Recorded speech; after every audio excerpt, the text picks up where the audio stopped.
Waalaikumsalam warahmatullahi wabarakatuh. Apa kabar, Nak?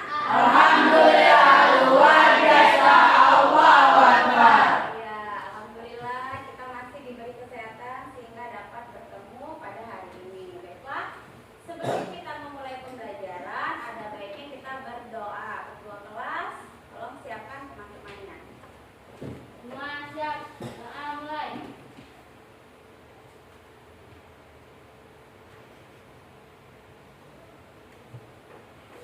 Selesai. Beri salam. Assalamualaikum warahmatullahi wabarakatuh. Waalaikumsalam warahmatullahi wabarakatuh.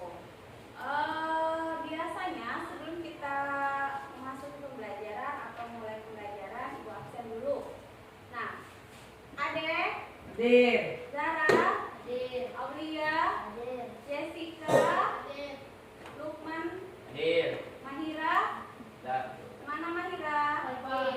Alfa atau Sakit? Sudah berapa hari, Nak?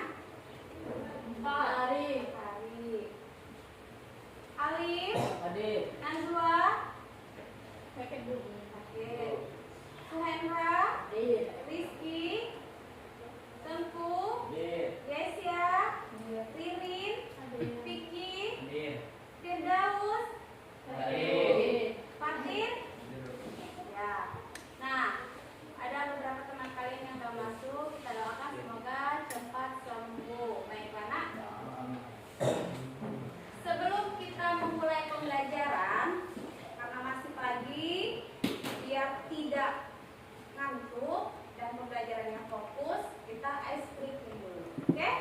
Nah, ice breakingnya itu tepuk fokus. Masih ingat kan? Masih. Oke, baiklah. Ibu mulai. Tepuk fokus. Melihat, mendengar, mengingat, fokus. Nah, kalau sudah ice breaking tepuk fokus, berarti fokus mengikuti pembelajaran pada hari ini. Oke, baiklah. Pembelajaran kita hari ini ialah pengenalan pola. Nah, sebelum itu Ibu akan memberitahu tujuan dari pembelajaran kita ialah siswa mampu mengidentifikasi pola pada suatu data atau suatu informasi. Nah, kemudian sebelumnya kita sudah belajar mengenai tentang algoritma ya. Sudah tuh ada juga mengenai tentang abstraksi, dekomposisi. Nah, sekarang kita belajar mengenai tentang pengertian pengenalan pada pola. Oke. Sebelum Ibu masuk pembelajaran, Ibu akan bertanya dulu, apa itu pengenalan pola? Siapa yang tahu? Angkat tangan. Pengenalan pola. Ya? Pola adalah kemampuan mesin untuk mengidentifikasi dalam data. Ya. Pola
yang diberikan untuk berfungsi untuk menyederhanakan masalah dan menemukan solusi yang diulang. Jadi pola itu nak pengenalan kesamaan. Maksudnya itu mengidentifikasi kesamaan atau keteraturan dalam bentuk data. Tahu kan data? Data itu terbentuk apa saja? Ada file, ya kan? Nah, kemudian apa? Kalau di handphone bisa enggak kita pengenalan pola? Bisa. Dari mana? Dari Pak. Ya, dari ketika kita membuka HP pasti tentu ada pola yang harus kita buka. Ada yang menggunakan face, ya enggak? Ada yang menggunakan sandi, ada yang menggunakan pola. Nah, ada yang sidik jari, iya benar. Di situ juga bisa kita melihat pengenalan pola itu seperti apa. Nah, jadi pengenalan pola itu ialah suatu keteraturan atau kesamaan untuk mengidentifikasi di dalam sebuah informasi. Nah, tadi diberikan contoh misalnya dalam membuka kunci handphone. Handphone itu kan sebelumnya kita atur dulu kan, bagaimana bentuknya, kemudian bagaimana garisnya. Nah, itu kita atur dulu, barulah bisa kita gunakan dengan baik. Selain membuka handphone, apa lagi? Selain itu, yang menggunakan face, membuka aplikasi, misalnya di aplikasi apa tuh yang bisa menggunakan face? Dana, WA bisa? Ya bisa ya nak? Pakai jari. Pakai sidik jari. Oh iya, jadi pengenalan polanya dalam itu. Nah, kemudian di dalam pengertian, selain pengertian pengenalan pola, ada juga tujuan. Nah, tujuan kita dalam mengenal pola itu ada yang pertama tujuan pengenalan pola dalam berpikir komputasional itu adalah untuk apa, Firman? Untuk apa, Baca? Tujuan pengenalan pola dalam berpikir komputasional adalah untuk mempermudah pemecah masalah dan mengidentifikasi kesamaan atau keteraturan dalam data atau informasi. Ya. Dengan mengenali pola kita bisa menyederhanakan masalah kompleks menjadi bagian-bagian yang lebih kecil dan mudah dikelola, serta menemukan solusi yang sudah ada atau mengembangkan solusi baru yang lebih efisien. Ya, jadi tujuan kita dalam pengenalan pola itu ialah untuk memecahkan suatu permasalahan atau mengidentifikasi kesamaan atau keteraturan dalam data atau sebuah informasi. Berarti ada masalah, tentu ada solusi, ada pemecahannya. Kemudian dengan mengenali pola, kita dapat bisa menyederhanakan masalah kompleks menjadi bagian yang lebih kecil dan mudah dikelola, serta menemukan solusi yang sudah ada atau mengembangkan solusi yang baru yang lebih efisien. Nah, itu adalah tujuan untuk pengenalan pola. Sekarang Ibu akan kasih contoh. Oh, ada lagi nih. Nih, ada rinciannya dalam tujuan pengenalan pola. Yang pertama ialah menyederhanakan masalah, meningkatkan efisien, membuat keputusan yang lebih baik, memfasilitasi abstraksi, dan mengembangkan solusi yang dapat digunakan kembali. Nih, Ibu akan kasih contoh dalam kehidupan sehari-hari. Ini tadi sudah kita bahas pengenalan pola pada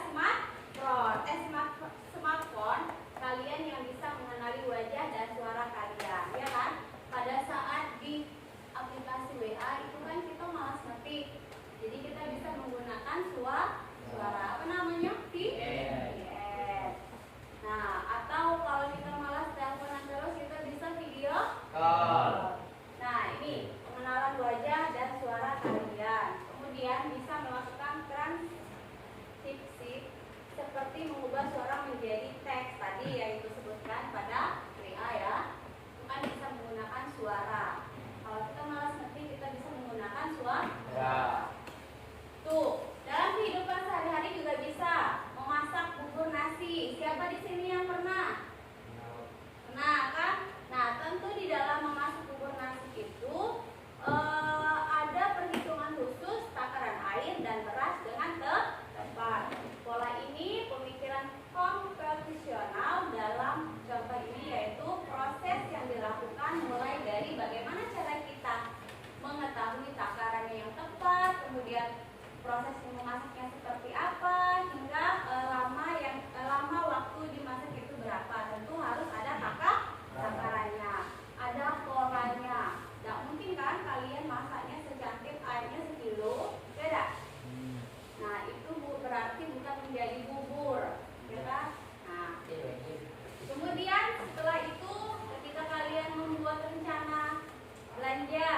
setengah jari, ya benar. Setengah jari. Kemudian ya takaran berasnya berapa? Secapit. Bisa. Tidak sekilo. Sekilo lah, Bu. Banyakan mau makan satu kampung. Kemudian apa lagi? Hah? Nah, berarti ini pola ketika kita ingin memasak sebuah bubur. Waktunya 15 menit, kemudian takaran airnya setengah jari, kemudian berasnya juga setengah canteng atau secanteng. Nah, sehingga kita setelah kita mengetahui pola yang akan kita buat, itu prosesnya akan menjadi lebih baik atau lebih efisien. Nah, sampai di sini paham dengan penjelasan Ibu mengenai tentang pengenalan pola? Oke, baiklah. Kalau misalnya paham, Ibu akan kasih kalian tugas, bebas kalian membuat pengenalan polanya dalam kehidupan sehari-hari itu seperti apa, ya kan? Mau membuat apa? Kalau di sini kan memasak nasi bubur, memasak bubur nasi, atau membuat mie goreng, istiaw, tetapi lihat takarannya, lihat aturan yang akan dilakukan sehingga mendapatkan hasil yang lebih baik. Oke, baiklah. Ibu akan kasih tugas kelompok 1, kelompok Hendra, siapa lagi tuh? Firman sama Alif. Kelompok 2, 1, 2, 3, 4. Kelompok 3, 1, 2, 3, 4. Jessica masuk kelompok Firman. Yuk, sekarang duduknya per kelompok. Kerjakan bebas untuk mengerjakan apa bebas. Ayo. Kamu kalau ada begini saja 1, 2, 3, 4, 1, 2, 3, 4, 1, 2, 3, 4. Vicky masuk ke rombongan Alif ya. Yuk, sekarang duduknya per kelompok.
Yuk,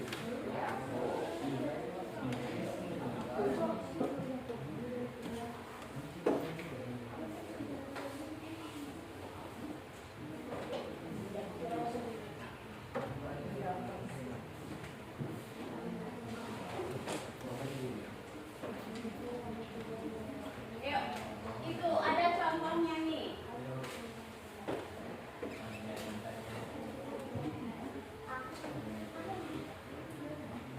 Oke, kelas contohnya mengenai tentang apa? Dalam bahasa boleh juga. Dalam kehidupan sehari-hari bisa itu yang pasti contohnya memasak telur nasi boleh juga.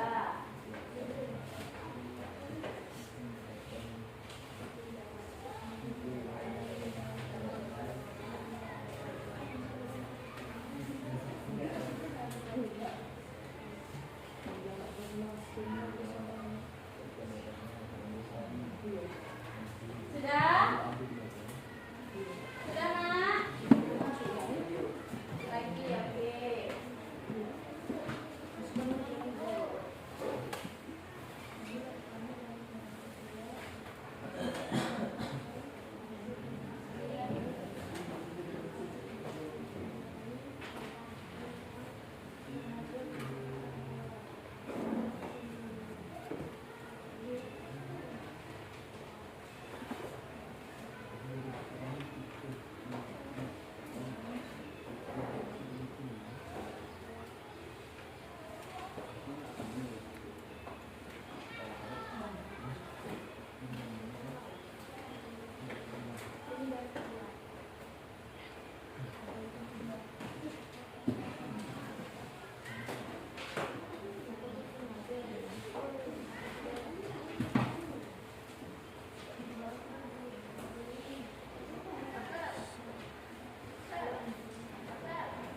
Sudah, Nak? Oke, kalau sudah, sekarang Ibu minta perwakilan kelompok saja untuk mempresentasikan hasil diskusinya. Kelompok siapa yang mau? Ya, kelompok 2, silakan maju. Yang lainnya dikat ya. Kemudian semua kemudian simak teman-temannya.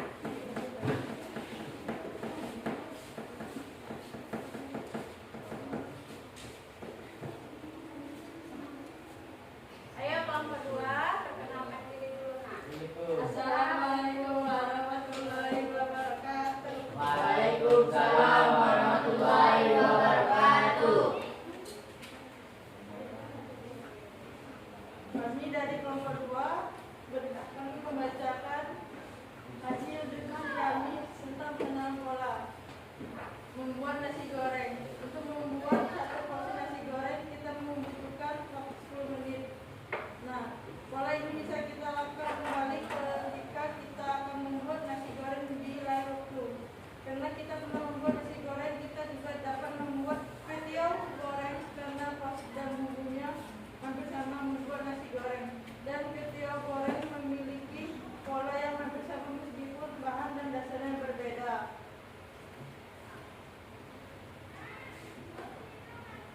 Demikianlah kami dari kelompok 2 akan